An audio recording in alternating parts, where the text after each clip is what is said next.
हॉस्पिटलमध्ये झालेली घटना माझ्या पोरासोबत ताराडी आश्रम शाळेत अशी हादसा झालंय। 3 दिवस दोरी बांधली गेली होती, 3 दिवस राहिलं तरी सरांना माहीत नाही म्हणता। आम्ही त्यांनी दवाखान्यात नेलं होतं, नंदुरबार हॉस्पिटलला। आम्ही गेलो तर पोरगा बेशुद्ध पडला होता। त्याच्यानंतर 2 दिवस नंदुरबारला थांबलो, तिथून धुळ्याला मेडिकल हॉस्पिटलमध्ये नेलं होतं। दवाखान्यात तिथं 2 महिने राहिलो। 2 महिन्यानंतर घरी नेलं। घरातून परत प्रायव्हेट हॉस्पिटलमध्ये नेलं होतं।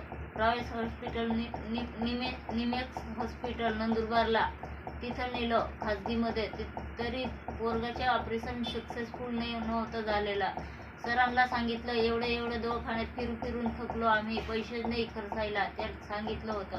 सर म्हणतात सामान घेऊन जा आणि पोराशी शाळेची LC घेऊन जा असं म्हणतात। डॉक्टरला पण सांगितलं होतं। सर आम्हाला धमकी देऊ राहिले। सर आम्ही डॉक्टर लोकांना सांगितलं, आम्ही काय करू? ते सर लोक सांगत होते डॉक्टरला पण की असं कसं धमकी देऊ शकता सर, असं डॉक्टर लोक पण बोलले होते। त्यांच्याशी पण बातचीत झाली होती। 1,70,000 पूर्वी झाला होता खर्च, पण सरांनी 1 रुपया खर्च दिला नाही आम्हाला। ताराडी आश्रम शाळेत असा घटना झाली होती।